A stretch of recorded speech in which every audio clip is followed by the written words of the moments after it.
Kalian tahu, rasanya dihargai lebih rendah dari sebutir biji kopi. Selama ini aku pikir kami bahagia. Aku mengorbankan waktu tidur, kesehatan, bahkan harga diriku demi menjaga kesempurnaan rumah yang ia sebut kantorku. Tapi satu kali aku membuat kesalahan sepele. Segelas kopi mahal tumpah. Suamiku tidak bertanya apakah tanganku terluka. Ia hanya menatap lantai dan berbisik, "Kamu tidak becus menjaga benda berhargaku." Sejak hari itu, aku tahu pernikahanku tidak rapuh karena pertengkaran, tapi karena Danu lebih mencintai bendanya dan biji kopi itu daripada aku. Inilah kisah pahitku tentang bagaimana harga diri seorang istri ditukar dengan aroma Arabica yang terbuang. Aku adalah Risa, 32 tahun. Di mata semua orang, aku adalah potret kesempurnaan seorang istri dan ibu rumah tangga. Tugas resmiku adalah menjaga agar rumah ini, kantor bagi suamiku, Danu, dan taman bermain bagi putriku, Lala, selalu berjalan mulus. Setiap pagi, rutinitasku dimulai sebelum fajar menyentuh jendela. Semua harus presisi. Aku menyiapkan sarapan, memastikan meja makan tertata seperti di majalah. Dan yang paling penting, meracik kopi Danu. Kopi itu adalah barometer mood suamiku seharian. Bijinya mahal, aturannya ketat. Aku harus menaklukkan seni meracik kopi hanya demi senyumnya. Danu, suamiku, adalah pria sukses dengan standar tinggi. Dia bekerja keras. Dan sebagai imbalannya, dia menuntut kesempurnaan mutlak di rumah. Aku tahu, pengakuannya tidak pernah diucapkan dalam kata-kata puitis, melainkan dalam anggukan puas saat dia menyesap kopi pertamanya. Anggukan itu adalah upahku. Itu adalah validasi bahwa aku, si ibu rumah tangga yang tak berpenghasilan, telah melakukan sesuatu yang bernilai. Pagi ini, Danu turun. Tatapannya pada cangkir kopi sudah cukup memberitahuku, sempurna. Aku merasa lega, hangat, dan sejenak, semua lelahku menghilang. Namun, saat aku menggendong Lala, yang merengek karena perut lapar, pandangan Danu beralih dari kopinya ke arahku. Matanya tertuju pada sudut ruang kerjanya yang terbuka. Kemarin malam, aku terlalu sibuk merawat Lala yang demam dan benar-benar lupa menyentuh lap di meja kerjanya.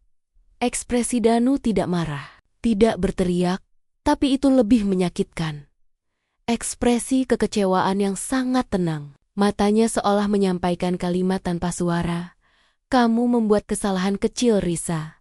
Sebuah ketidaksempurnaan, dan itu mengganggu ketenangan kerjaku." Aku tahu ia menganggap meja kerja berdebu adalah kegagalan administrasi rumah tanggaku. Kegagalan kecil yang menodai seluruh kesempurnaan sarapan yang baru saja kubuat. Di benaknya, mungkin ia berpikir, kenapa hal sederhana seperti melap meja saja tidak bisa diutamakan. Aku tersenyum tipis dan mengangguk, isyarat permintaan maaf tanpa suara. Aku ingin berteriak bahwa aku tidak punya dua pasang tangan, bahwa peranku tidak hanya melayani benda, tetapi juga jiwa putri kami. Tetapi aku menahannya. Aku menelan rasa sesak itu dan meyakinkan diriku, ini hanya debu, ini hanya kesalahpahaman kecil. Rumah tangga kami solid, sampai secangkir kopi itu tumpah, kami baik-baik saja. Itulah yang terus kuulang dalam hati, mencoba memadamkan bara kecil kekecewaan yang ditinggalkan oleh tatapan dingin Danu pagi itu. Hari-hari berikutnya, aku semakin berhati-hati. Aku bekerja dengan ketelitian seorang ahli bedah. Menu makan malam bervariasi. Pakaian kerja Danu selalu terlipat sempurna. Dan jadwal Lala tertulis rapi di papan tulis magnetik. Aku bahkan memprogram alarm khusus di ponselku untuk mengingatkanku pada hal-hal kecil yang Danu anggap penting. Semua usaha ini membuahkan hasil. Danu lebih sering memujiku. Pujiannya memang terdengar formal, seolah aku adalah karyawannya yang berprestasi. Laporan mingguan rumah tangga ini sangat memuaskan. "Risa, kamu memang reliable. katanya suatu malam, sambil menggeser laporan keuangan yang sedang ia baca. Ia memanggil daftar tugas rumah tangga yang kuselesaikan sebagai laporan. Aku seharusnya bahagia, tapi entah mengapa, pujian itu terasa hampa. Aku tidak merasa sebagai istri yang dicintai, melainkan manajer aset yang kinerjanya diakui. Aku memasak, mencuci, mengurus Lala, berbelanja, membereskan, dan pada akhirnya semua itu hanya diringkas sebagai laporan memuaskan. Malam itu, Danu ingin mengadakan pesta kecil untuk merayakan keberhasilannya mendapatkan proyek besar. Aku bekerja keras selama 2 hari, menyiapkan segala sesuatunya. Menu catering mewah, dekorasi minimalis yang elegan, dan memastikan semua pernak-pernik kesayangan Danu aman dari jangkauan Lala saat tamu terakhir pulang. Pukul 1 dini hari, aku terduduk lemas di sofa. Tubuhku perih dan punggungku terasa remuk. Danu datang menghampiriku, wajahnya berseri-seri. "Risa, kamu hebat. Pesta ini sukses total." Kolega-kolegaku memuji kerapian dan hidangannya. "Ini semua berkat manajemenmu," katanya. Nadanya penuh kemenangan. Aku mendongak. Mataku berkaca-kaca. Aku tidak butuh pujian atas manajemen. Aku hanya butuh dia melihatku. "Danu," bisikku pelan. Kelelahan membuatku berani bicara. "Aku lelah sekali. Aku hanya ingin kamu melihat seberapa keras aku bekerja. Bukan sebagai penyelenggara pesta, tapi sebagai istrimu yang peduli." Danu tersenyum santai, seolah aku sedang mengutarakan gurauan kecil. Dia mengeluarkan dompetnya dan meletakkan beberapa lembar uang di meja. "Tentu saja, aku peduli sayang. Ini, ambillah. Belilah sesuatu untuk dirimu sendiri. Pijat. Mungkin kamu berhak atas bonus ini. Anggap saja ini apresiasiku karena kamu telah membuatku tampak luar biasa di depan rekan-rekan kerja." Jantungku terasa ditikam. Bukan karena dia memberiku uang, tetapi karena dia mengukur nilai usahaku dengan uang tunai. Layaknya aku adalah vendor yang dibayar untuk sebuah event. Air mata yang kutahan selama ini nyaris tumpah. Aku bukan mencari upah. Aku mencari pengakuan jiwaku bahwa pekerjaan yang tak terlihat ini sama berharganya dengan pekerjaan Danu di kantor malam itu. Aku tidur sendirian di kamar tamu, memandangi uang bonus itu. Aku tahu, jika aku tidak melakukan kesalahan, semuanya akan tampak baik-baik saja. Aku harus sempurna. Aku harus memastikan Danu tidak pernah meragukan kualitas aset yang ia miliki di rumah ini. Namun, semakin aku berusaha, semakin aku merasa seperti robot tanpa jiwa. Dan aku tahu, kesempurnaan ini tidak akan bertahan lama. Kesalahan, sekecil apapun, hanya masalah waktu. Aku mulai melihat setiap sudut rumah sebagai medan perang. Setiap debu adalah musuh. Setiap piring kotor adalah bukti kegagalanku. Aku bahkan membangunkan diri setiap jam sekali untuk memeriksa apakah keran air tidak menetes atau apakah alarm rumah sudah terpasang. Obsesiku menjaga segalanya tetap sempurna semakin menggerus waktu. Istirahatku. Danu tentu saja tidak menyadari kelelahan fisik dan mental yang kuderita. Baginya, rumah yang hening dan rapi adalah bukti ketenangan yang ia bayar. "Aku suka rumah kita, Risa, sangat menenangkan. Kamu memang pengurus yang andal," pujinya suatu sore. "Lagi-lagi," kata pengurus. Mendengar kata itu, aku menatap Danu yang sedang santai di sofa kulit mahalnya. Di tangannya tersampir benda kesayangan barunya, sebuah jam tangan edisi terbatas. Harganya setara dengan biaya sekolah Lala selama setahun penuh. Jam itu adalah simbol kesuksesan Danu. Benda yang ia perlakukan dengan penuh hormat. Dia tidak pernah melepaskannya.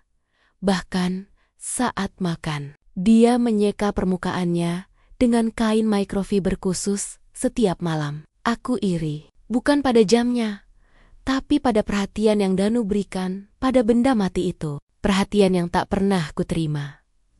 Malam itu, aku sangat lelah. Lala sulit tidur karena giginya sedang tumbuh, dan aku harus mondar-mondar mengompresnya. Ketika akhirnya, aku berhasil menidurkan Lala. Jarum jam sudah menunjukkan pukul 3 dini hari. Aku berjalan ke dapur. Tujuanku hanya satu. Minum segelas air putih, dingin. Di meja dapur, semua perlengkapan Danu untuk pagi besok sudah kusiapkan. Pakaian kerja, briefcase yang sudah berisi dokumen, dan tentu saja cangkir porselen putih, polos dengan biji kopi Arabica mahal yang sudah kutakar dengan presisi. Semuanya siap, tinggal diseduh saat fajar menyingsing. Aku berdiri di sana, di keheningan dapur, menatap semua benda yang ditata rapi. Semuanya berharga, semuanya dihargai, dan aku hanyalah tangan yang menata benda-benda itu. Keheningan itu tiba-tiba terasa mencekik. Aku merasa jiwaku terlepas dari tubuh, menyaksikan diriku sendiri, si Risa yang lelah, yang hanya dihargai karena kemampuannya menjaga benda dan ruangan. Aku menutup mataku, berusaha mengambil napas dalam-dalam. Aku sangat membutuhkan istirahat. Aku harus tidur. Aku harus memulihkan tenaga, karena besok pagi kesempurnaan harus kembali kubuktikan. Dimulai dari secangkir kopi sempurna yang harus kubuat. Aku melangkah meninggalkan dapur, sangat hati-hati, memastikan tidak ada satupun cangkir atau sendok yang tersentuh. Aku tidak boleh membuat kesalahan. Aku tidak boleh merusak ketenangan yang begitu mahal harganya bagi suamiku. Namun, di kegelapan, saat aku berbalik menuju tangga, kakiku menyandung sesuatu yang kutinggalkan Lala. Tubuhku kehilangan keseimbangan. Seketika, sebuah suara berderak keras memecah keheningan dini hari. Itu bukan aku yang jatuh, melainkan rak tempat Danu menyimpan biji kopi mahalnya. Aku membeku di tempat, jantungku berdebar kencang. Aku tahu, pagi akan tiba, dan benda yang sangat berharga itu kini sudah berserakan di lantai dapur yang gelap. Aku telah membuat kesalahan, dan kali ini dampaknya tidak bisa hanya disapu. Aku berdiri mematung di tengah dapur yang gelap. Tubuhku menggigil bukan karena dingin, melainkan karena rasa takut yang menusuk. Biji-biji kopi Arabica spesial milik Danu berserakan di lantai keramik. Beberapa sudah bercampur dengan remah sisa makanan Lala yang mungkin jatuh dari meja. Rak kecil yang jatuh itu adalah barang antik kesayangan Danu, kini retak di bagian tepinya. Aku segera berlutut, berusaha membersihkan kekacauan itu dalam keheningan total. Aku bekerja secepat mungkin, tanganku gemetar. Aku mencoba menyelamatkan biji-biji kopi itu. Tapi percuma, bau harum kopi mahal itu kini bercampur dengan debu dan remah-remah lantai. Kopi yang Danu anggap sebagai penentu mood harian, kini musnah. Pukul 5 pagi, Danu biasanya bangun tepat pukul 5:30. Aku hanya punya waktu 30 menit. Aku membersihkan lantai dan menata kembali rak yang retak itu. Aku tahu, aku tidak bisa menyembunyikan kejadian ini. Mustahil. Lalu aku melakukan satu hal yang paling aku takuti. Aku harus memberitahunya sebelum dia menemukannya sendiri.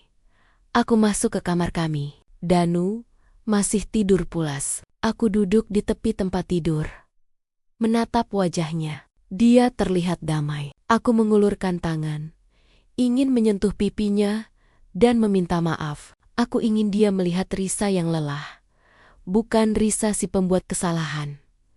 Namun, sebelum tanganku menyentuh kulitnya, aku melihat benda berkilauan di nakas. Jam tangan, edisi terbatasnya. Tadi malam ia meletakkannya di sana, sebelum tidur. Sempurna, mulus, dan sangat berharga. Tiba-tiba, rasa takutku berubah menjadi keputusasaan yang dingin. Jika ia bisa begitu telaten dan menghargai benda mati seperti jam itu, bagaimana reaksinya terhadap biji kopi mahal yang telah kurusak? Aku membangunkan Danu dengan sentuhan lembut. Danu, bangun. Ada sesuatu yang harus kukatakan. Danu mengerang, lalu membuka mata. Ada apa, Risa? Ada apa, Risa? Masih pagi sekali. Jangan ganggu waktu tidurku. Maafkan aku, tapi ini penting, kataku. Suaraku bergetar. Aku menarik napas. Di dapur. Tadi malam, aku tidak sengaja menjatuhkan rak kopi kamu. Biji-biji kopi itu tumpah dan rusak. Dan raknya juga sedikit retak. Seketika, ekspresi damai di wajah Danu menghilang. Matanya membesar, bukan karena terkejut, melainkan karena ketidakpercayaan yang menusuk. Dia tidak bertanya apakah aku baik-baik saja, atau mengapa aku terjaga hingga dini hari. Kalimat pertamanya, yang diucapkannya dengan nada rendah dan sangat berbahaya, adalah, "Kamu menjatuhkan biji kopi itu, kopi yang harganya ratusan ribu per gram itu?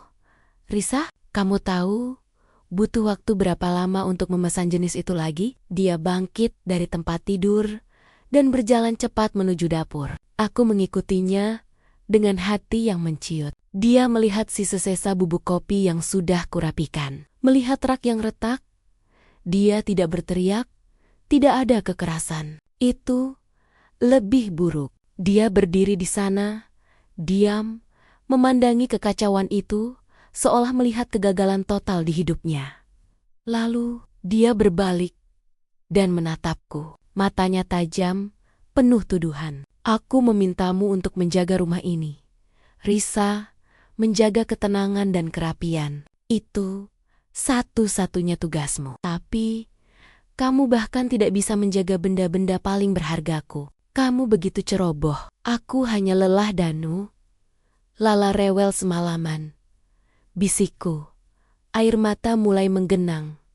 Danu mengabaikan alasanku. Dia berjalan kembali ke kamar, meraih jam tangannya di nakas, lalu membersihkannya dengan kain khusus, dengan gerakan penuh kasih sayang. Dia memperlakukan jam itu seolah itu adalah korban dari kecerobohanku. "Aku akan memesan kopi baru," katanya dingin, tanpa menatapku. "Tapi lain kali, Risa, belajarlah menghargai apa yang mahal. Bukan hanya uangnya, tapi usahaku mendapatkannya. Kau hanya di rumah. Seharusnya kau punya waktu untuk lebih teliti." Aku berdiri sendirian di dapur, merasakan remukan hati yang jauh lebih sakit daripada retakan di rak kayu itu. Tumpahan kopi ini memang menghancurkan pernikahanku, bukan tumpahannya. Tapi bagaimana Danu mengukur nilai sebuah biji kopi jauh di atas nilai istirahat dan lelahku. Sejak pagi itu, suasana rumah tangga kami berubah menjadi dingin dan tegang. Danu tidak lagi memujiku. Bahkan, dia mulai mencari-cari. Tumpahan kopi itu seolah menjadi pintu gerbang yang membuka daftar panjang ketidakpuasan. "Danu," aku berusaha membersihkan sisa-sisa insiden itu. Namun Danu terus membawa-bawa kesalahanku. "Aku tidak habis pikir, Risa. Kamu bilang kamu lelah. Aku bekerja di luar, berhadapan dengan tekanan besar, tapi aku tidak pernah ceroboh dengan kontrak jutaan rupiah. Kenapa kamu yang hanya mengurus rumah bisa membuat kesalahan sebodoh itu?" Tanyanya saat sarapan. Menatapku dingin. Lala hanya terdiam, bingung dengan suasana yang tiba-tiba beku. Aku mencoba menjelaskan bahwa mengurus anak dan rumah juga membutuhkan fokus yang besar. Tapi Danu memotongku. "Fokus? Mana fokusmu? Dulu kamu tidak begini. Dulu kamu adalah wanita yang sangat terorganisir," sindirnya. Danu mulai mengungkit semua kesalahan kecil yang pernah kulakukan selama kami menikah, mengaitkannya dengan insiden kopi yang baru terjadi. "Ingat, 2 bulan lalu, kamu lupa membayar tagihan listrik sehingga kita harus bayar denda? Itu ceroboh. Ingat saat kamu salah mencuci sweater mahalku dan ukurannya menyusut? Itu tidak teliti. Bahkan kemarin, Lala menangis karena kamu keliru memberinya botol susu, padahal itu sudah jam tidurnya. Itu lalai." Setiap kata-kata itu seperti panah yang dilepaskan ke arahku. Aku tidak membela diri karena aku tahu, secara faktual, kesalahan-kesalahan itu memang pernah terjadi. Tapi yang menyakitkan adalah Danu tidak melihat bahwa kesalahan itu hanyalah titik kecil dalam lautan usahaku yang nyaris sempurna setiap hari. Baginya, kesalahan-kesalahan itu membuktikan satu hal. Aku tidak kompeten. Aku tidak meminta kamu jadi wanita karir, Risa. Aku hanya meminta kamu jadi pengurus rumah yang efisien. Jangan buang energimu untuk hal-hal yang tidak perlu dan fokuslah pada detail. Aku tidak mau benda-benda di rumah ini rusak karena kecerobohanmu, tegasnya. Sambil mengelus bingkai foto kami yang agak miring, aku merasa identitasku sebagai istri dan ibu mulai runtuh. Aku mulai meragukan diriku sendiri. Apakah benar aku seceroboh itu? Apakah benar aku tidak becus mengurus kantorku sendiri? Di tengah malam, aku tidak bisa tidur. Aku bangun, mengambil lap, dan mulai membersihkan semua benda yang Danu anggap berharga. Jam tangannya yang berkilau, bingkai foto, bahkan pot bunga impor di teras. Aku menyeka dengan hati-hati, memastikan tidak ada debu.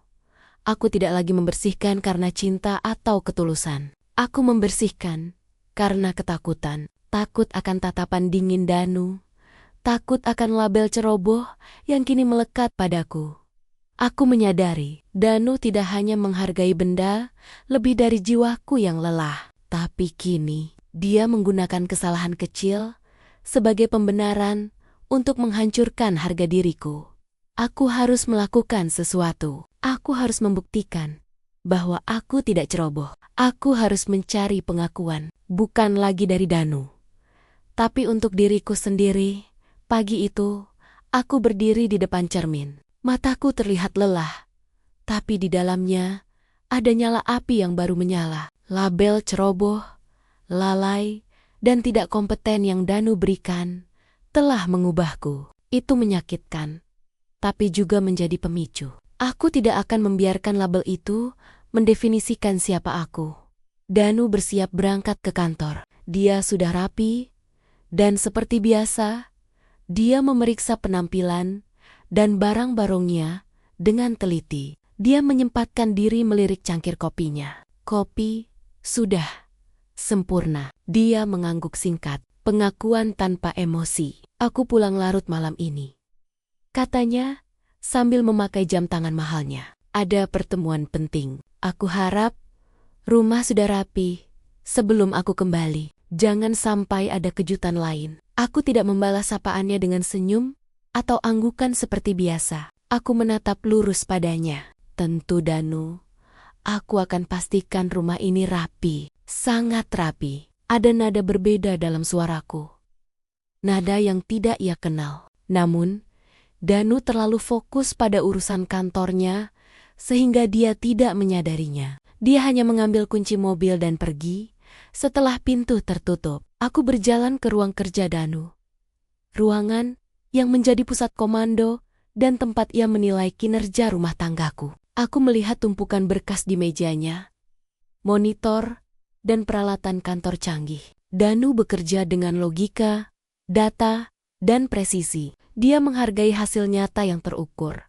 Dan aku menyadari, masalahnya bukan pada kecerobohanku, tapi pada cara Danu mengukur nilai. Pekerjaanku menjaga kehangatan keluarga, tidak bisa diukur dengan angka, sehingga mudah diremehkan. Aku perlu membuktikan kepadanya, dan yang lebih penting, kepada diriku sendiri, bahwa aku juga mampu melakukan sesuatu yang terukur, berharga, dan berisiko. Aku perlu menunjukkan bahwa aku memiliki fokus dan ketelitian yang sama tingginya dengan dia.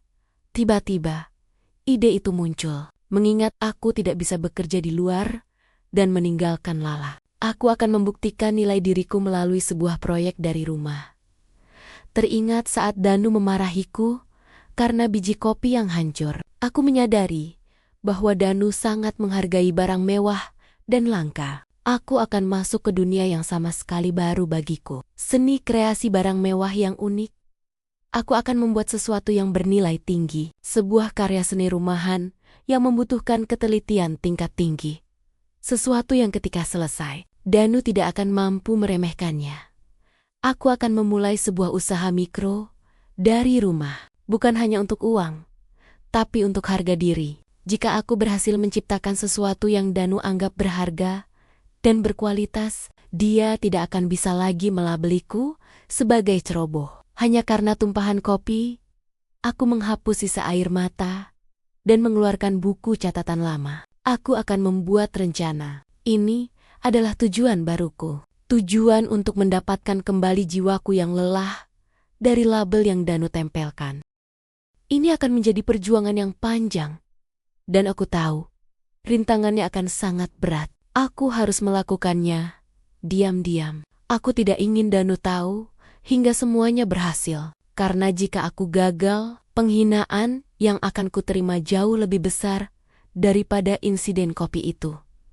Aku tahu, untuk membuktikan diriku pada Danu, aku tidak bisa membuat kerajinan biasa. Aku harus membuat sesuatu yang melambangkan ketelitian, kemewahan, dan keunikan. Setelah berhari-hari melakukan riset diam-diam di malam hari, aku memutuskan fokus pada seni dekorasi ukiran kulit premium untuk produk-produk kecil, seperti kotak perhiasan dan cover buku agenda eksklusif.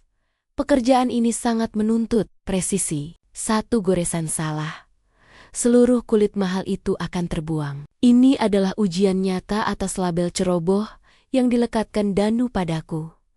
Rintangan pertama yang kualami adalah waktu. Jam tidurku yang sudah minim, kini kucuri habis. Setiap malam, setelah Danu dan Lala tertidur pulas, aku menyelinap ke sudut gudang kecil di belakang dapur, yang kuubah menjadi studio rahasia. Aku harus ekstra hati-hati. Aku harus bekerja dengan penerangan minimal agar Danu tidak melihat cahaya dari bawah pintu. Suara pahat ukir kulitku harus sehalus bisikan. Jika Danu terbangun dan menemukan aku sedang bermain-main dengan benda mahal saat seharusnya aku istirahat, dia pasti akan marah besar dan menganggap ini hanyalah kecerobohan baru yang membuang uang di siang hari. Perjuanganku semakin berat. Aku harus menjaga penampilan rumah tetap sempurna. Aku harus membuat Danu tetap percaya bahwa aku adalah Risa yang sama. Risa si pengurus rumah yang efisien. Aku mulai lelah secara fisik. Aku sering mengantuk saat Lala bermain. Dan ini memicu ketakutan baru. Ketakutan melakukan kesalahan yang lebih besar karena kelelahan. Suatu sore, saat aku sedang menyetrika kemeja Danu, mataku sempat terpejam sesaat. Saat terbangun, aku mendapati setrika itu terlalu lama menempel di bagian kerah kemeja Danu. Seketika, bau gosong yang tipis menyebar di udara. Jantungku melompat. Kemeja Danu tidak bolong, tapi ada sedikit bekas hangus berwarna coklat muda, sangat samar, nyaris tak terlihat. Itu adalah kemeja favorit Danu yang ia kenakan untuk ropet-ropet penting. Kepanikan menyergapku. Jika Danu melihat ini, semua usahaku menjaga kesempurnaan akan runtuh. Dia akan kembali pada ceramah panjang tentang ketidakfokusanku. Aku segera menaburkan sedikit cairan penghilang noda, mencoba menutupinya. Aku menyetrika ulang dengan suhu sangat rendah, berharap bekasnya hilang. Tidak berhasil sepenuhnya. Aku terduduk lemas. Ironis sekali. Usahaku untuk membuktikan bahwa aku tidak ceroboh justru membuatku semakin ceroboh karena kurang tidur. Aku menyembunyikan kemeja itu di bagian paling bawah keranjang pakaian kotor. Aku harus membelinya kembali atau menggantinya sebelum Danu menyadarinya. Tapi dari mana aku mendapatkan uang tanpa sepengetahuan Danu? Proyek ukiran kulitku belum menghasilkan apa-apa. Hanya tumpukan kulit yang gagal karena tangan gemetar. Aku terjebak. Di satu sisi, aku mati-matian mengejar pengakuan lewat usaha baru. Di sisi lain, aku nyaris gagal total di tugas rumah tangga lamaku. Malam itu, saat aku kembali ke gudang rahasia, aku menatap peralatan ukirku. Aku tahu, jika aku berhenti sekarang, aku akan menjadi Risa yang ceroboh selamanya. Aku harus mengambil risiko lebih besar. Aku harus menjual sesuatu yang kumiliki secara dayem-dayem untuk menambal kesalahan kemeja ini. Kemeja Danu yang hampir hangus itu menjadi beban di hatiku. Kesalahan kecil yang tak termaafkan jika terungkap. Aku harus menggantinya sebelum Danu mencarinya. Masalahnya, kemeja itu adalah merek desainer mahal. Harga gantinya jauh melebihi uang tunai yang kumiliki di dompetku. Aku tidak mungkin meminta uang pada Danu. Itu akan mengundang pertanyaan. Dan proyek ukiran kulitku masih jauh dari menghasilkan keuntungan. Satu-satunya sumber dana cepat yang kumiliki adalah perhiasan pemberian Danu saat kami ulang tahun pernikahan yang kelima. Sebuah kalung liontin emas putih dengan inisial kami. Itu adalah benda yang sangat berharga secara emosional. Simbol 5 tahun kebersamaan kami. Aku menatap kalung itu, terbaring dingin di kotak bludru. Awalnya, aku sangat menyayanginya. Karena itu hadiah. Tapi, sekarang, aku melihatnya sebagai nilai tukar untuk menutupi kesalahan yang Danu tidak boleh ketahui. Di satu sisi, aku merasa sakit mengkhianati nilai sentimental kalung itu. Di sisi lain, aku tahu, jika aku membiarkan kemeja Danu ditemukan dalam kondisi rusak, nilai diriku di matanya akan jatuh lebih rendah lagi. Aku membuat keputusan yang sulit saat jam makan siang, ketika Danu berada di kantor dan Lala sedang tidur siang. Aku berpakaian rapi, menyembunyikan kalung itu di dalam saku mantel. Aku pergi ke toko perhiasan kecil yang jauh dari area rumah kami. Jantungku berdebar kencang sepanjang perjalanan. Aku merasa seperti pencuri. Aku menjual kalung itu. Dan saat uang tunai itu berpindah ke tanganku, ada campuran rasa sedih, rasa bersalah, dan kelegaan yang dingin. Uang hasil penjualan kalung itu cukup untuk membeli kemeja pengganti yang persis sama, bahkan menyisakan sedikit modal untuk membeli bahan kulit. Lebih banyak guna proyek rahasiaku. Aku berhasil membeli kemeja baru itu dan menyelipkannya kembali ke lemari Danu, persis di tempat kemeja yang hangus seharusnya berada. Kemeja yang rusak itu kumasukkan ke dalam kantong plastik dan kubuang jauh-jauh saat Danu pulang malam itu. Dia tidak menyadari apapun. Dia hanya mengangguk saat melihat kemaya-kemaya yang tersusun rapi di lemarinya. Aku berhasil menutup satu lubang besar, tapi kini aku sadar betapa rapuhnya posisiku. Aku harus berbohong dan berkorban hanya demi ketenangan Danu, demi membuktikan aku bukan istri yang ceroboh. Malam harinya, di studio rahasia, aku bekerja lebih keras. Aku menggunakan uang sisa penjualan kalung untuk membeli peralatan yang lebih baik. Aku menatap ukiran pertamaku yang mulai terbentuk, ukiran motif geometris yang membutuhkan ketelitian ekstrem. Setiap garis yang kugoreskan dengan pahat adalah deklarasi. Aku tidak ceroboh, namun aku merasa Danu mulai mencurigai sesuatu. Setiap malam, dia selalu bertanya, "Mengapa kamu selalu tidur lebih larut akhir-akhir ini, Risa? Wajahmu pucat." Aku selalu menjawab, "Aku hanya sibuk membaca Danu. Ada buku yang sangat menarik." Bohong, bohong demi menyelamatkan harga diri. Semakin dalam aku masuk ke dalam proyek rahasia ini, semakin jauh aku berjarak dari Danu. Dan semakin besar risiko kehancuran jika rahasia ini terbongkar. Aku harus berpacu dengan waktu sebelum Danu menemukan bukti nyata dari kecerobohan terbesarku. Menyembunyikan kebenaran darinya, semakin dalam aku masuk ke dalam proyek rahasia ini, semakin jauh aku berjarak dari Danu. Dan semakin besar risiko kehancuran jika rahasia ini terbongkar. Sejak Danu menyadari perubahan jam tidurku dan wajahku yang terlihat lelah, ia mulai mengawasiku. Pengawasan Danu bukan berupa interogasi, melainkan pengamatan teliti yang khas darinya. Dia akan tiba-tiba masuk ke kamar Lala saat aku sedang menidurkannya, seolah hanya ingin memastikan semuanya baik-baik saja. Dia akan berdiri di ambang pintu dapur saat aku membereskan peralatanku. Tatapannya menyapu setiap sudut ruangan. "Kenapa kamu terlihat gelisah, Risa?" tanyanya suatu pagi, saat aku hampir menjatuhkan piring karena terkejut mendapati dia berdiri di belakangku. Tidak. Mungkin aku hanya kurang vitamin," jawabku cepat. Berusaha terdengar santai, Sambil menahan getaran di tanganku, Danu tidak mempermasalahkan jawabanku. Tetapi dia mengambil piring itu dari tanganku. Istirahatlah, lebih banyak. Aku tidak mau kamu sakit. Kalau kamu sakit, seluruh sistem di rumah ini bisa berantakan. Kata-katanya terdengar perhatian. Namun, pesan terselubung di baliknya menusuk. Nilaimu adalah kinerjamu.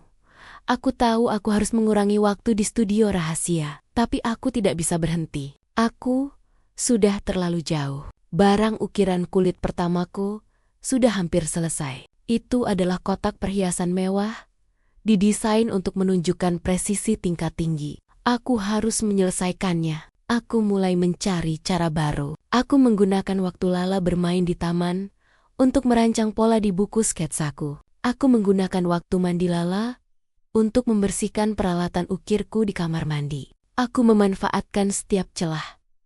Namun, semua pengorbanan ini membuatku semakin rentan terhadap kesalahan. Aku menjadi terlalu tegang. Suatu sore, Danu pulang kantor lebih cepat. Aku sedang sibuk di dapur, menyiapkan makan malam. Tiba-tiba, Lala berlari ke arah Danu dengan wajah ceria. Ayah, lihat ini. Lala memamerkan mainan baru.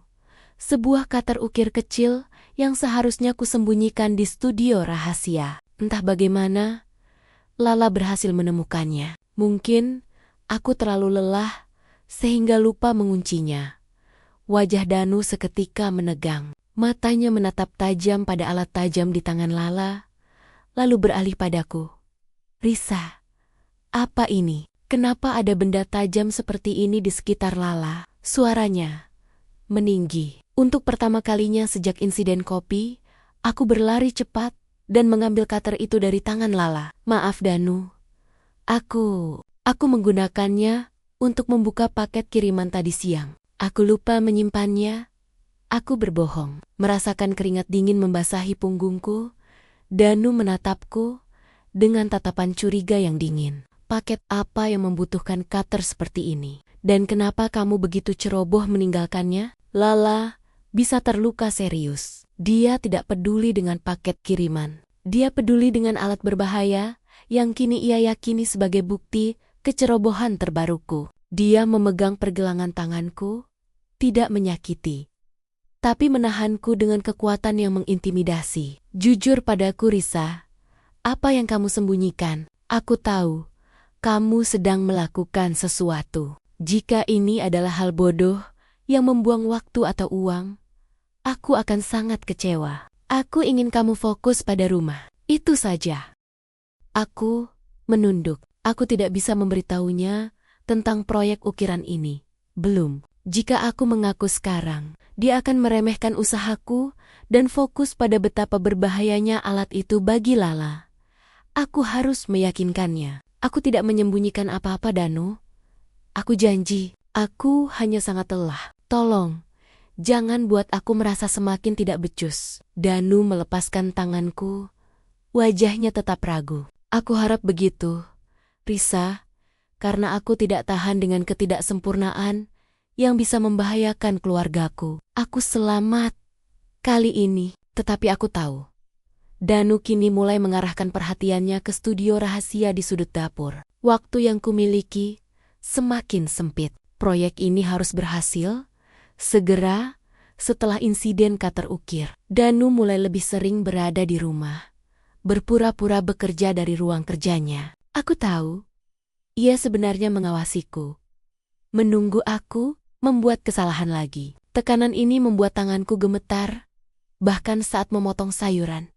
Aku tidak punya pilihan selain mengambil risiko terbesar, menyelesaikan kotak perhiasan ukiran kulit premium itu dalam waktu 24 jam non-stop. Malam itu, aku menunggu Danu tertidur pulas. Aku memastikan suara napasnya teratur dan jam tangan mahalnya tergeletak aman di nakas. Aku harus menyelinap ke studio rahasia sebelum jam 12 malam. Saat aku membuka pintu gudang, aku menghirup napas dalam-dalam. Ruangan ini adalah satu-satunya tempat di mana aku merasa menjadi Risa yang kompeten, bukan Risa yang ceroboh. Aku mulai bekerja. Ukiran geometris yang kubuat di tutup kotak itu membutuhkan kesabaran tingkat dewa. Setiap garis harus simetris sempurna. Setiap goresan adalah bukti ketelitian yang Danu sangkal dariku. Jika ada sedikit saja kesalahan, kulit mahal ini akan terbuang. Modal hilang, dan semua pengorbananku sia-sia. Aku tidak hanya melawan kelelahan, aku juga melawan bayangan Danu.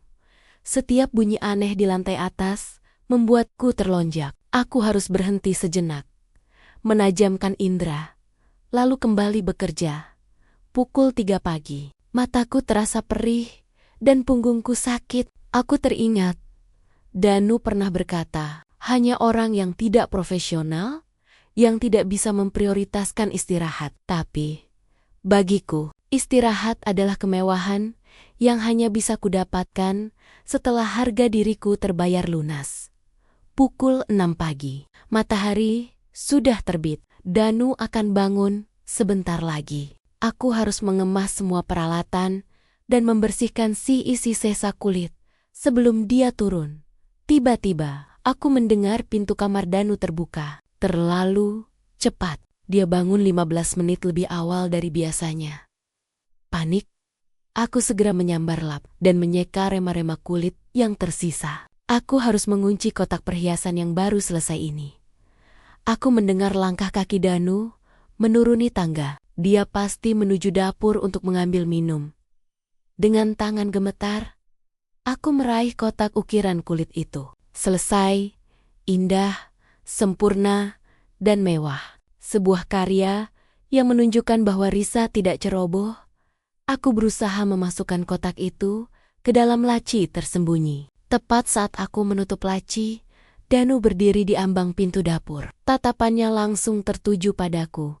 Di sudut dekat studio rahasia. Risa, suaranya tenang, tapi penuh bahaya. Apa yang kamu lakukan di sana? Pagi begini. Aku berdiri tegak.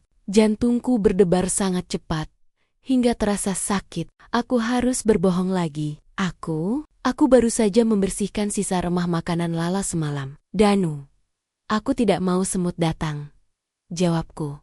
Berusaha terdengar natural.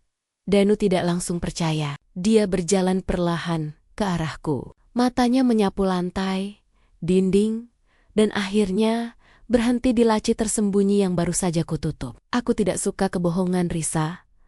Aku bisa mencium bau yang aneh di sini. Bau kulit dan lem, katanya. Nadanya menuduh. Dia mengulurkan tangan ke laci itu. Aku tahu. Ini adalah akhir dari rahasia besarku. Aku gagal mempertahankannya. Danu, jangan, aku memohon. Tetapi sudah terlambat. Danu menarik laci itu hingga terbuka. Di dalamnya tidak ada apa-apa, kecuali kotak perhiasan mewah dengan ukiran geometris yang presisi dan berkilau di bawah cahaya pagi. Dia mengambil kotak itu, memegangnya. Bukan dengan kekaguman, tetapi dengan kemarahan yang tersembunyi.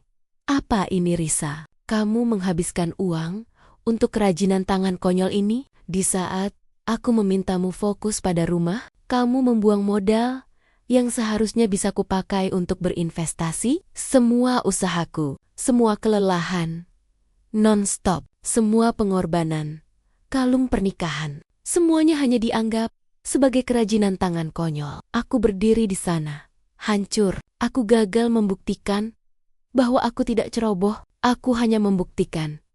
Di matanya, aku adalah istri yang tidak mendengarkan dan membuang uang.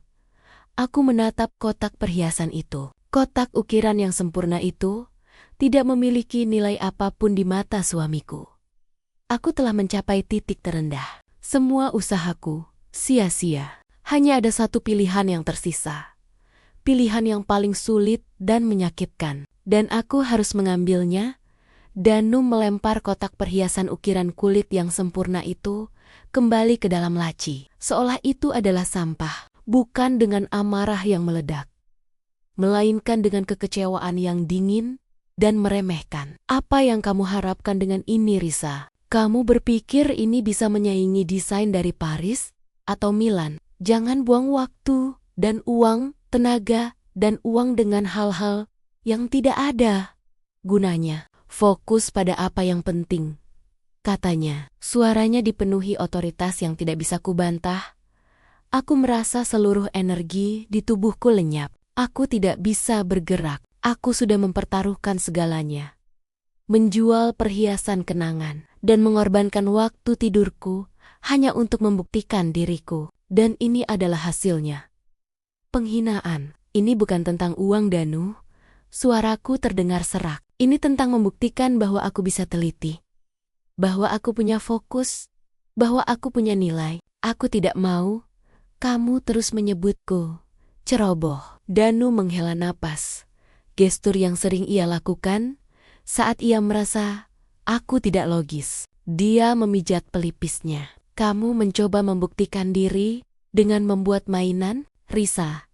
Jika kamu ingin dihargai, tunjukkan hasil yang terukur. Aku punya proyek jutaan dolar, dan kamu punya kotak kulit. Maaf, tapi ini hanya membuktikan bahwa kamu tidak bisa memprioritaskan. Kamu mengorbankan istirahat yang berisiko membuatmu sakit hanya untuk ini. Itu namanya ceroboh. Dia berhasil membalikkan logika. Usahaku untuk menjadi sempurna justru dijadikan Danu sebagai bukti kecerobohanku yang lain. Aku tidak punya argumen untuk melawan cara pandangnya yang dingin dan terukur.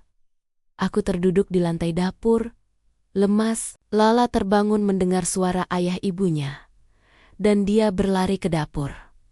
Ayah, ibu, kenapa? Ayah marah, tanya Lala. Matanya berkaca-kaca melihatku terduduk di lantai. Danu seketika mengubah ekspresinya. Dia tersenyum lembut pada Lala, lalu menggendongnya. Ayah tidak marah, sayang. Ayah hanya sedang menjelaskan pada ibu bahwa kita harus menjaga segala sesuatu agar tetap rapi ya. Tidak boleh ada barang tajam atau benda-benda aneh berserakan, kata Danu sambil melirikku dengan tatapan yang menyiratkan. Ini semua salahmu, Risa. Dia membawa Lala ke kamar, meninggalkan aku sendirian di dapur.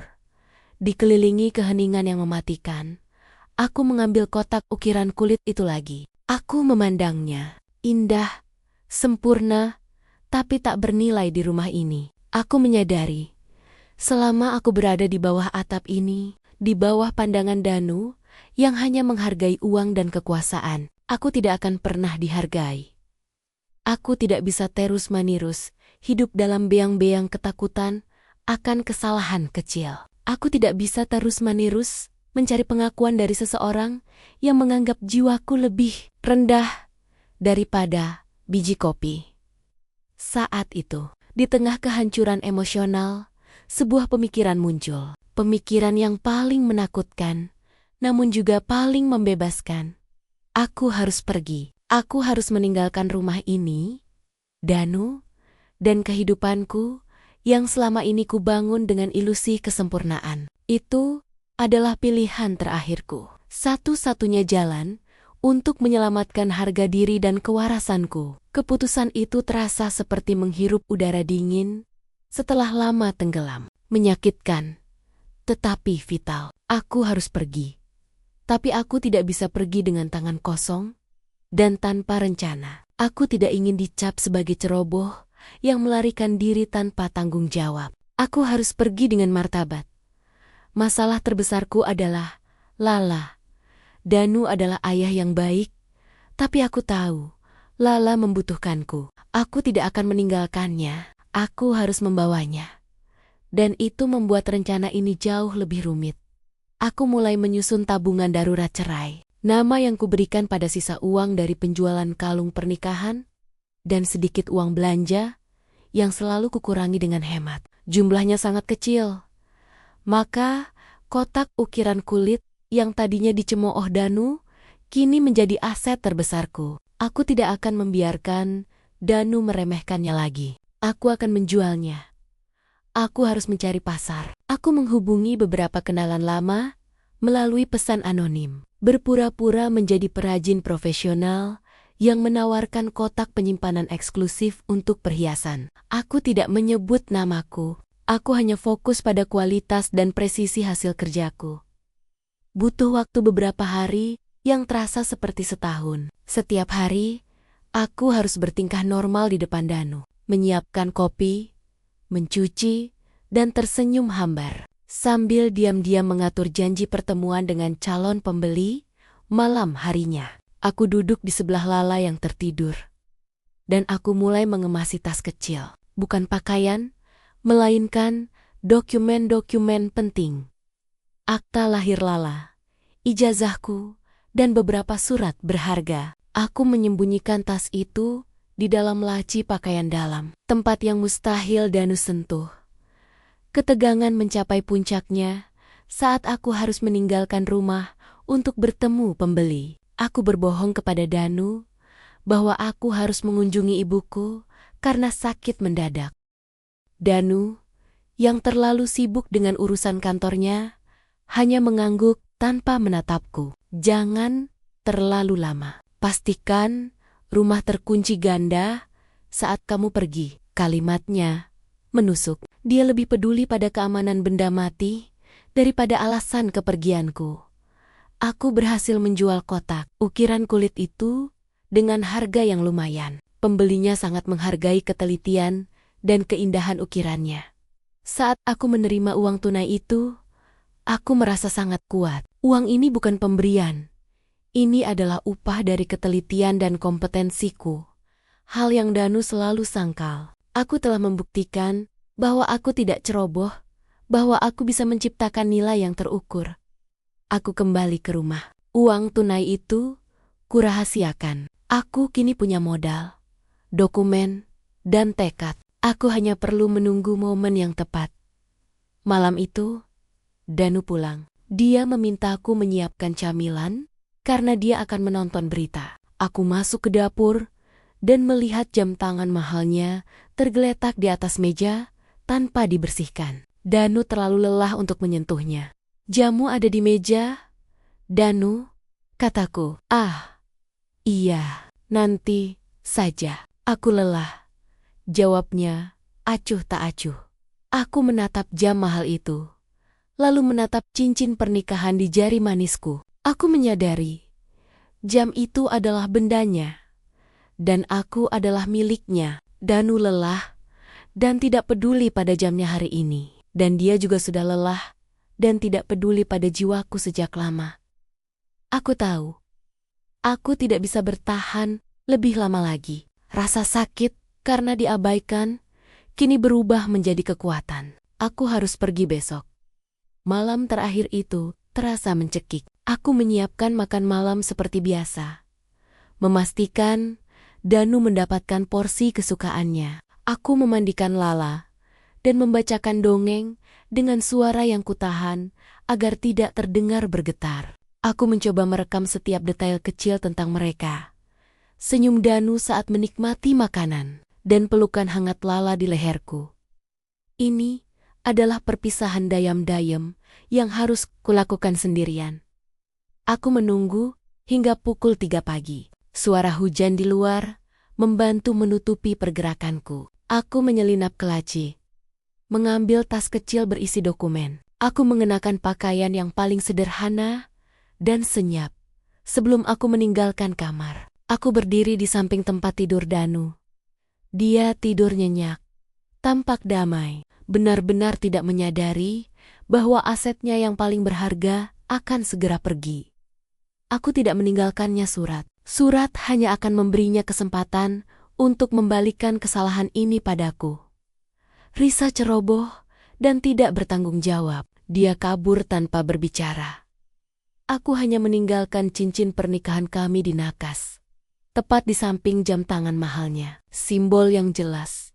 Aku telah selesai dengan pernikahan. Yang rapuh ini, langkah tersulit adalah mengambil Lala. Aku menggendongnya pelen-pelen dari ranjangnya. Lala menggeliat sebentar, tapi untungnya tidak terbangun. Tubuhnya yang hangat terasa begitu berharga. Sumber kekuatanku.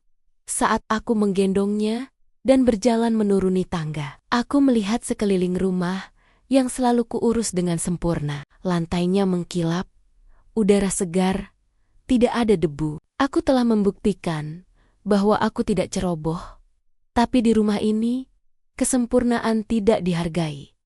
Aku mencapai pintu utama. Tanganku gemetar saat meraih kunci. Tepat saat aku memutar kunci, aku mendengar suara di lantai atas. Danu terbatuk.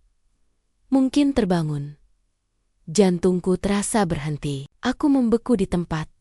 Lala dalam pelukanku. Jika Danu melihatku sekarang, dengan tas dan Lala, semua akan menjadi jeritan dan drama yang menyakitkan. Aku menunggu. Danu terbatuk lagi, lalu keheningan kembali. Mungkin dia hanya berpindah posisi tidur. Aku tidak bisa menunggu lebih lama. Aku membuka pintu secepat mungkin.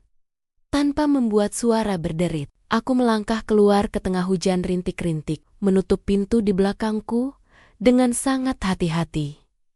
Saat itu, aku tidak hanya meninggalkan rumah. Aku meninggalkan label ceroboh yang selama ini mencekikku. Aku meninggalkan ilusi di jalan yang gelap dan sepi. Aku memanggil taksi yang sudah kupesan jauh-jauh hari. Begitu taksi itu datang, aku masuk, mendekap Lala erat-erat. Saat taksi mulai melaju, aku menoleh ke belakang, melihat jendela kamar Danu yang gelap. Aku tahu, ketika Fajar tiba dan dia menemukan cincinnya tergeletak di samping jam mahalnya, dia akan sadar. Danu akan marah, bukan karena kehilangan aku, tapi karena sistemnya berantakan. Aku hanya bisa memejamkan mata dan membiarkan air mata lelah ini mengalir. Itu adalah langkah terberat dalam hidupku. Tapi aku tahu, perjuangan baru Risa yang berharga dan tidak ceroboh, baru saja dimulai.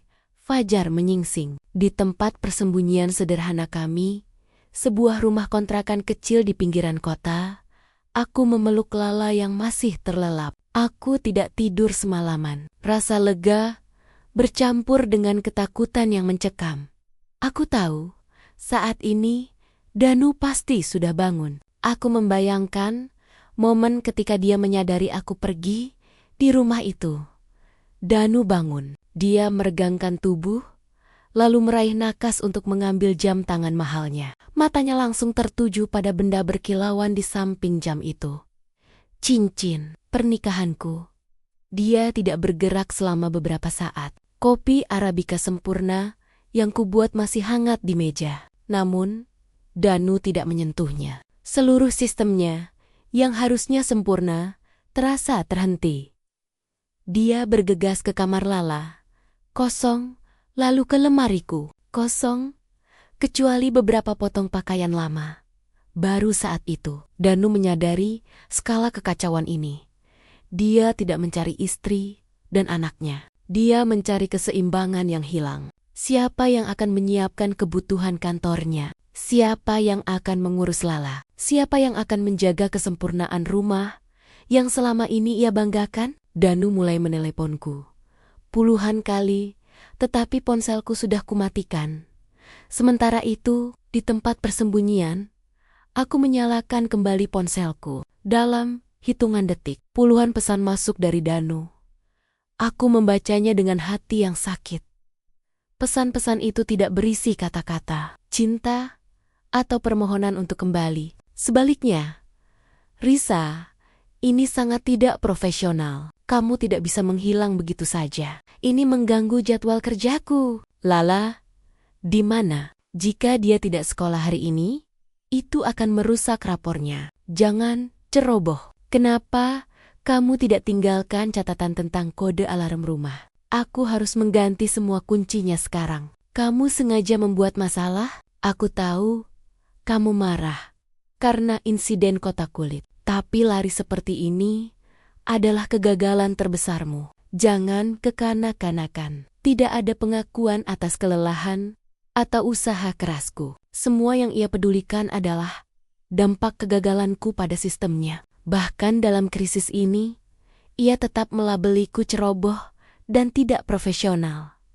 Air mataku tumpah, bukan karena kesedihan, melainkan karena konfirmasi. Aku benar. Danu tidak pernah mencintaiku sebagai jiwa yang lelah. Dia mencintaiku sebagai aset rumah tangga yang harus sempurna. Aku menghapus air mata itu. Kesedihan ini harus berubah menjadi tekad. Aku telah memilih jalan ini. Jalan yang paling sulit, karena aku tidak mau lagi diperlakukan sebagai benda mati. Aku memeluk Lala, yang baru bangun. Mulai hari ini sayang, bisikku, kita akan membangun rumah tangga baru. Rumah di mana ibu akan dihargai karena dirimu. Dan ibu tidak akan lagi ceroboh dengan hati ibu sendiri. Aku memutuskan untuk tidak membalas pesan Danu. Konfrontasi dengannya hanya akan membuang energiku yang berharga. Aku harus fokus pada kelangsungan hidup kami. Aku harus menggunakan satu-satunya modal yang kumiliki. Uang hasil penjualan kotak, ukiran kulit yang dihina Danu. Pilihan telah diambil. Kegagalan di mata Danu sudah terjadi. Sekarang, giliran Risa untuk membuktikan bahwa pilihannya untuk pergi adalah awal dari kesuksesan yang terukur dan bukan kecerobohan. Aku melangkah keluar, melihat langit cerah. Tahap klimaks telah usai. Perjuangan keras untuk resolusi dimulai sekarang. Rumah kontrakan kecil ini terasa sempit, tapi setidaknya di sini aku tidak perlu lagi takut pada tatapan dingin Danu. Di sini, aku bebas menjadi Risa, bukan manajer rumah yang harus sempurna. Namun, kebebasan datang dengan harga yang mahal. Modal dari penjualan kotak ukiran itu terbatas. Aku harus segera mencari penghasilan. Aku memutuskan untuk mengembangkan satu-satunya keterampilan yang berhasil kubuktikan, seni ukiran kulit presisi. Aku mengubah meja makan kecil di kontrakan menjadi studio kerjaku. Biji kopi Arabica yang dulu menjadi sumber masalah kini digantikan oleh bau lem kulit yang tajam. Aku mulai memproduksi item kecil, gantungan kunci, penanda buku, dan dompet koin dengan ukiran inisial yang sangat detail. Aku harus bekerja lebih cepat, tetapi tetap menjaga standar ketelitian tertinggi. Kegagalan sedikit saja berarti kerugian modal yang tidak bisa kutanggung. Aku memasarkan produkku secara daring, fokus pada niche pembeli yang menghargai kualitas kerajinan tangan. Aku belajar fotografi produk, administrasi pesanan, hingga pengemasan semua hal yang dulu Danu anggap tidak terukur. Rintangan besar datang bukan hanya dari segi finansial, tapi dari Lala. Sebagai ibu tunggal, aku harus mengurus Lala sambil bekerja. Seringkali, aku harus mengukir dengan satu tangan sambil memeluknya agar dia tetap tenang. Suatu malam, aku sedang menyelesaikan pesanan besar yang harus dikirimkan besok pagi. Itu adalah pesanan yang sangat penting, bisa melipat gandakan modal awalku. Aku bekerja hingga larut. Kelelahan kembali menyerang. Lala yang tidur di sampingku tiba-tiba terbangun dan merangkak ke mejaku. Dalam kantuknya, tangannya menyentuh wadah berisi cairan pewarna kulit yang sangat pekat. Aku terkejut. Sebelum aku sempat berteriak, Lala menjatuhkan wadah itu. Cairan pewarna yang mahal itu tumpah dan mengenai hampir setengah dari permukaan. Dompet kulit yang belum selesai. Dompet itu hancur. Kerugian besar. Aku menatap tumpahan itu. Napasku tercekat. Aku kembali membuat kesalahan.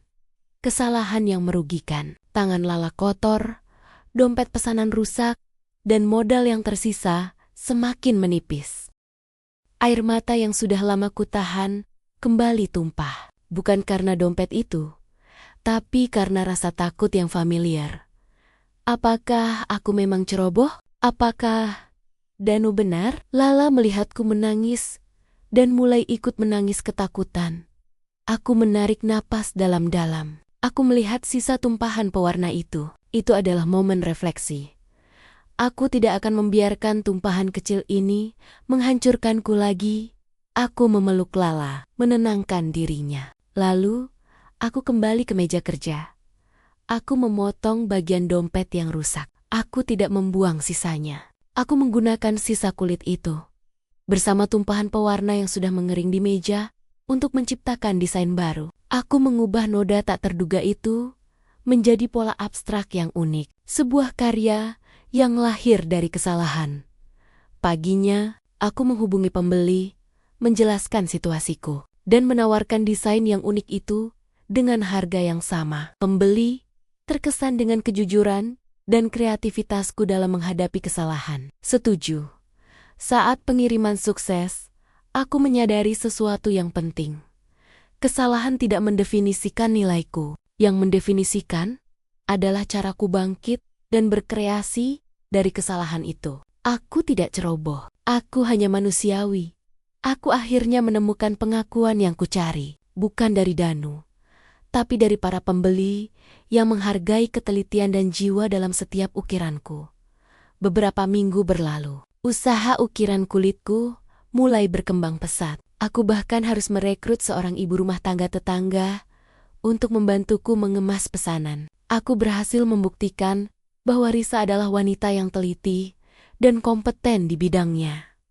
Namun, ketenangan ini tidak bertahan lama. Pagi itu, saat aku sedang sibuk mengukir sebuah tas kecil yang dipesan secara eksklusif, ponselku berdering dengan nomor yang sangat kukenal. Itu adalah nomor Danu. Aku menatap layar itu. Tanganku berhenti mengukir. Rasanya seperti menarik diri dari masa lalu yang kelam. Setelah menarik napas panjang, aku mengangkatnya. "Halo?" kataku datar. Suara Danu terdengar panik dan frustrasi. Nada yang tidak pernah kudengar sebelumnya. "Risa, akhirnya kamu angkat. Aku mencari kalian kemana-mana. Kenapa kamu melakukan ini? Kamu tidak tahu betapa kacaunya rumah tanpamu?" Aku mendengarkan. Tetapi kini kata-kata Tania tidak lagi menyakitkan. Kata-kata itu terdengar seperti keluhan seorang manajer yang kehilangan asisten terbaiknya. "Aku minta maaf, Danu." Jawabku tenang, tapi aku tidak bisa kembali ke tempat di mana usahaku hanya dihargai sebagai kinerja administrasi. Danu terdiam sesaat. "Tentu saja, aku menghargaimu. Aku selalu memberimu uang, memberimu rumah yang sempurna. Sekarang, rumah ini berantakan. Kopi pagiku tidak pernah benar. Dan aku harus mencari Lala ke sekolah karena lupa jam jemputnya. Kamu harus kembali." Aku merasakan sisa-sisa amarah masa lalu kembali mendidih. "Kamu marah karena rumahmu berantakan. Danu, kamu tidak marah karena kehilangan aku. Kamu marah karena kenyamananmu hilang." Kemudian, Danu mengubah taktiknya. "Baiklah, aku minta maaf tentang kotak kulit itu. Aku tahu kamu berjuang. Aku tahu kamu lelah. Kembalilah. Kita bisa bicara tentang usahamu ini. Kamu bisa melanjutkan kerajinanmu di rumah. Aku akan memberimu modal." Tawarannya menggiurkan di permukaan, tetapi aku tahu jebakannya. Dia ingin membawaku kembali ke dalam sangkarnya. "Kamu tidak mengerti, Danu," kataku sambil menatap tas ukiranku. "Aku sudah punya modal. Modal yang kudapatkan dari hasil penjualan barang yang kamu sebut kerajinan konyol yang membuang uang." Keheningan kembali menyelimuti panggilan itu. Lalu, Danu berkata dengan nada menuduh yang khas, "Pasti ada yang membantumu, Risa. Kamu tidak mungkin bisa melakukannya sendiri. Ini pasti bantuan dari mantan teman kerjamu, kan? Kamu ceroboh dalam berbisnis." Aku tertawa hambar. "Aku tidak ceroboh, Danu. Faktanya, aku tidak pernah membuat kesalahan besar sejak aku pergi. Aku teliti dalam mengurus bisnisku. Karena bisnis ini adalah harga diriku." Lalu, aku mengajukan tantangan terakhir. Ujian penentuan. "Danu, jika kamu benar-benar menghargaiku, buktikan. Aku tidak butuh modalmu. Aku ingin kamu membeli salah satu karyaku. Beli dengan harga profesional, dan akui secara terbuka bahwa karya ini bernilai." Danu terdengar terkejut. "Membeli? Untuk apa?" "Untuk apa? Aku bisa membelikanmu yang lebih mahal di mall manapun. Itu intinya, Danu. Itu adalah masalahnya," kataku. Suaraku mengeras. "Kamu hanya menghargai label harga di mall, bukan jiwa dan ketelitian di dalamnya. Jika kamu mau membeli, aku akan mempertimbangkan untuk membiarkanmu melihat Lala. Jika tidak, jangan hubungi aku lagi." Aku menutup telepon. Aku menggenggam ponsel di tanganku. Aku tidak tahu. Apakah aku telah membuat keputusan yang benar? Aku mempertaruhkan segalanya pada satu permintaan pengakuan. Beberapa jam kemudian, sebuah pesan masuk. Bukan dari Danu, tetapi dari asistennya. Isinya adalah permintaan resmi untuk membeli tas ukiran kulit eksklusif dengan motif yang sama dengan kotak yang dulu dicemooh. Harganya, harga pasar tertinggi yang kucantumkan di situsku. Aku tahu, Danu tidak membeli karena cinta. Dia membeli untuk mengontrol situasi. Tapi, untuk pertama kalinya, Danu mengakui bahwa hasil usahaku bernilai, setidaknya diukur oleh standar uang yang ia yakini.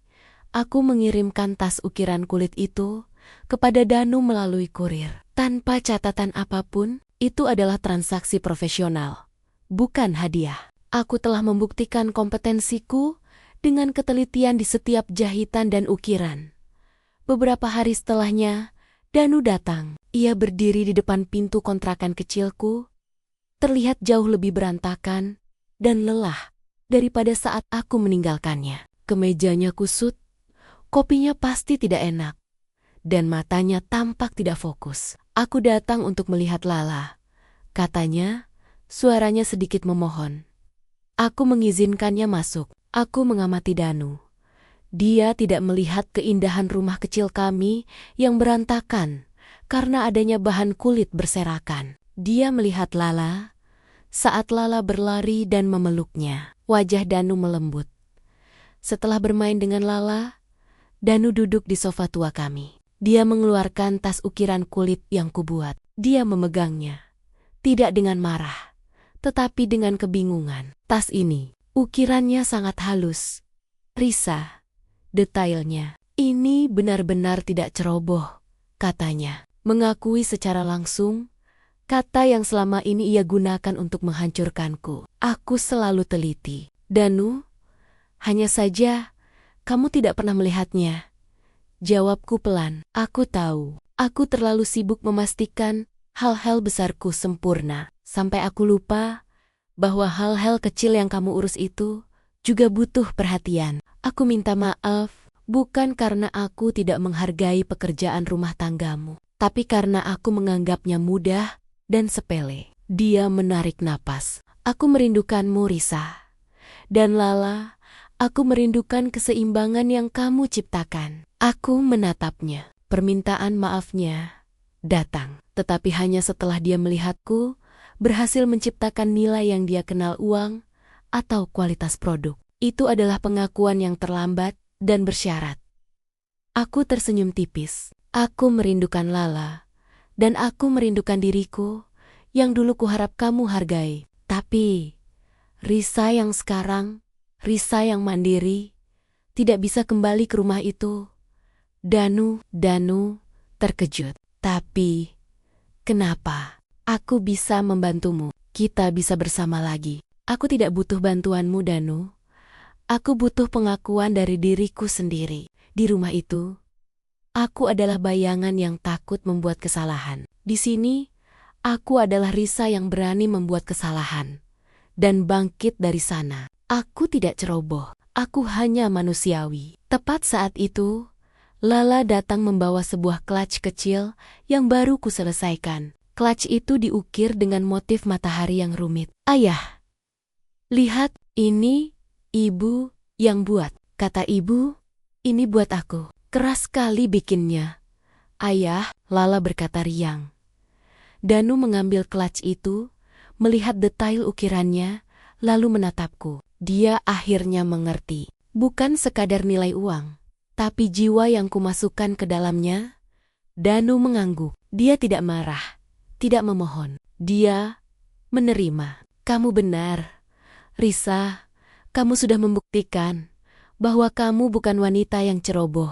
Kamu adalah wanita yang sangat berharga. Aku menghargaimu. Meskipun pernikahan kami berakhir, aku mencapai happy ending yang sesungguhnya. Aku tidak kembali pada Danu, tetapi aku mendapatkan kembali diriku. Danu kini setuju untuk mendukungku secara finansial untuk Lala, tetapi kami resmi berpisah. Aku duduk di studio kerjaku, menatap tumpukan kulit, lem, dan pahat. Kotak ukiran yang dulu dicemooh, kini menjadi jembatan menuju kebebasan dan harga diriku. Tumpahan kopi itu memang menghancurkan pernikahanku, tetapi ia juga menciptakan Risa yang baru, Risa yang kompeten, berharga, dan utuh. Aku duduk di bangku taman kecil di depan kontrakan, menghirup udara pagi yang segar. Sudah 6 bulan sejak aku meninggalkan rumah Danu. 6 bulan tanpa ketakutan akan kritik, tanpa tekanan untuk mencapai kesempurnaan yang dingin. Bisnis ukiran kulitku kini stabil. Aku telah mempekerjakan 2 ibu rumah tangga lain dari lingkungan ini, memberikan mereka kesempatan untuk mendapatkan upah dari ketelitian tangan mereka. Ironisnya, aku kini menjadi manajer, sosok yang kompeten, tepat seperti yang Danu tuntut. Tetapi kini, aku melakukannya untuk diriku sendiri.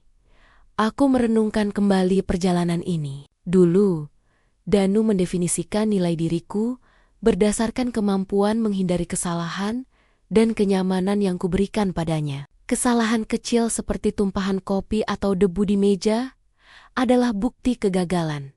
Sekarang, aku memiliki definisi nilai yang berbeda. Nilai sejati tidak terletak pada ketiadaan kesalahan, melainkan pada respons terhadap kesalahan itu. Tumpahan pewarna di kulit yang dulu kuhancurkan kini menjadi signature design yang membuat produkku unik dan dicari. Kerugian kecil itu berubah menjadi keunggulan. Aku tersenyum tipis. Danu sesekali datang mengunjungi Lala. Hubungan kami, meskipun terpisah, kini jauh lebih sehat. Danu tidak lagi meremehkan usahaku. Dia bahkan sering bertanya tentang teknik ukiranku, memperlakukan pekerjaanku dengan rasa hormat. Seorang profesional, dia pernah memberiku sebungkus biji kopi Arabica mahal yang baru, bukan sebagai perintah untuk dibuat, melainkan sebagai hadiah. Aku membelinya karena aromanya mengingatkanku pada presisi. Katanya singkat. Aku mengambil kopi itu, tetapi aku tidak menyeduhnya untuknya. Aku menyeduhnya untuk diriku sendiri. Rasa pahit yang dulu melambangkan tekanan, kini terasa sebagai energi. Aku menyadari, aku tidak lagi berjuang untuk membuktikan diri kepada Danu. Aku berjuang untuk Risa dan Lala. Aku tidak lagi mengukur keberhasilanku dari anggukan kepuasan orang lain, tetapi dari kepuasan menciptakan sesuatu yang bernilai dari nol. Aku tidak lagi takut membuat kesalahan. Aku tahu, jika aku membuat kesalahan, aku punya keberanian dan kreativitas untuk mengubahnya menjadi pelajaran, atau bahkan menjadi karya seni. Mantan suamiku mungkin sukses dalam karir dan kekayaan, tetapi aku telah menemukan kekayaan yang lebih besar. Kekayaan batin dan harga diri yang kokoh. Aku telah mengubah label ceroboh menjadi kreatif. Semua ini bermula dari tumpahan kopi yang Danu anggap sebagai akhir dunia. Padahal, itu adalah awal dunia baru bagiku. 3 bulan kemudian, usahaku diakui. Aku diundang untuk diwawancarai oleh majalah gaya hidup terkenal. Majalah yang dulunya selalu tergeletak di meja ruang tamu Danu, kubaca hanya sebagai pengisi waktu luang. Wawancara itu akan fokus pada kisah inspiratifku, seorang ibu rumah tangga yang membangun merek kerajinan mewah dari nol. Aku setuju. Ini bukan tentang pamer, tapi tentang memberikan suara pada ibu-ibu lain yang mungkin merasa tidak dihargai karena hanya di rumah. Hari wawancara tiba. Aku duduk di studio yang mewah, menceritakan detail proses ukiranku, presisi yang kubutuhkan, dan bagaimana aku mengubah kesalahan menjadi pola desain yang unik.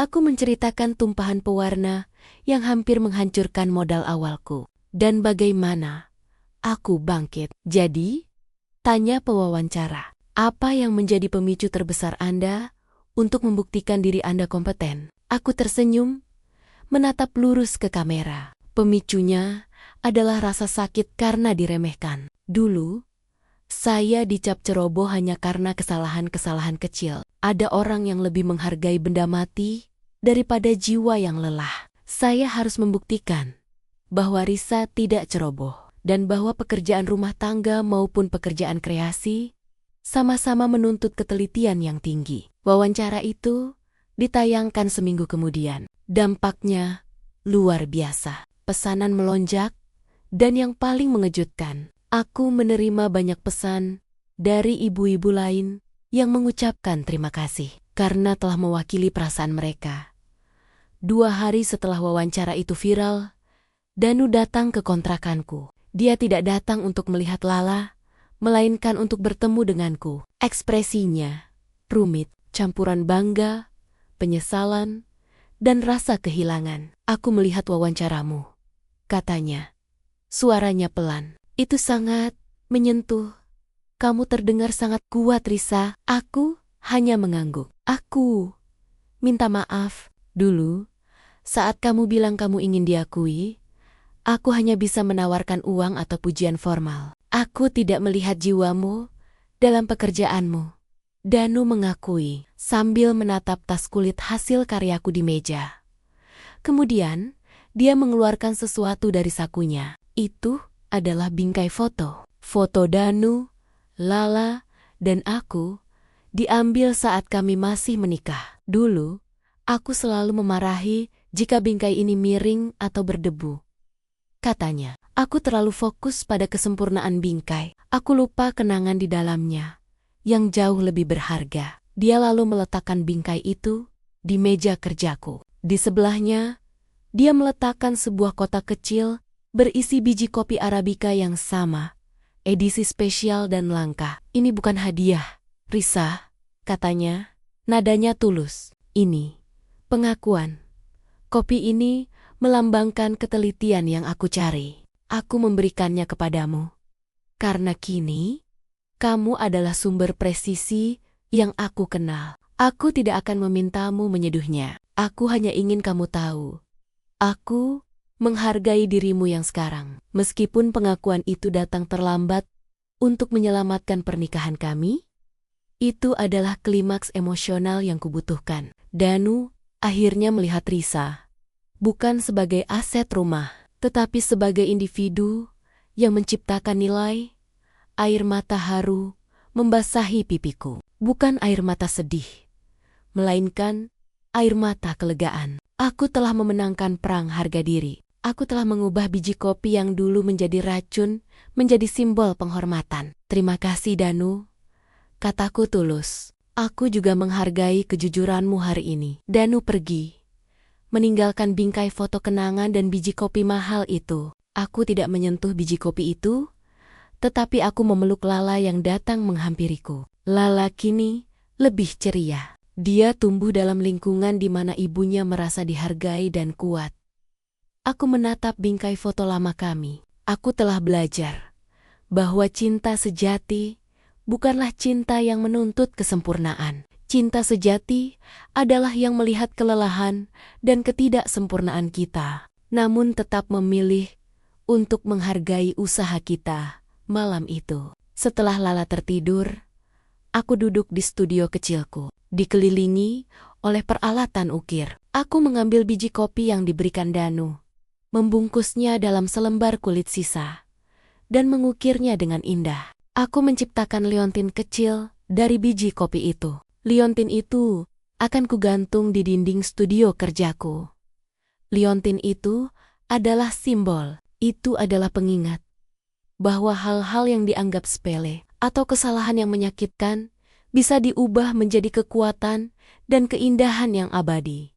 Aku tidak lagi takut pada kecerobohan. Aku menerima bahwa kesalahan adalah bagian dari proses kreatif, baik dalam seni ukir maupun dalam hidup. Aku adalah seorang istri rumah tangga yang pernah dicemooh, yang nyaris hancur karena sebutir biji kopi tumpah. Namun, kini aku adalah Risa, sang perajin yang berharga dan disegani. Pelajaran terbesar yang kupelajari adalah nilai diri tidak diukur oleh gaji atau kesempurnaan tampilan luar rumah. Nilai diri diukur oleh keberanian untuk bangkit dari kegagalan.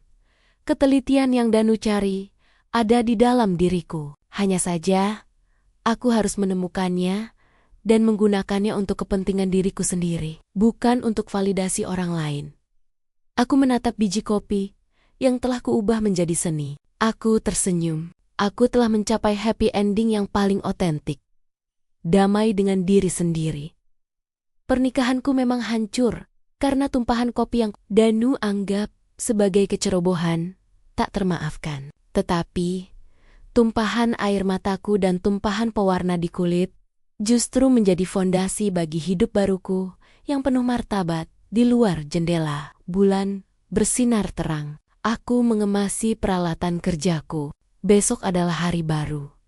Hari di mana aku akan terus menciptakan nilai dan ketelitian dengan kedua tanganku yang kuat. Aku risah. Kini bebas.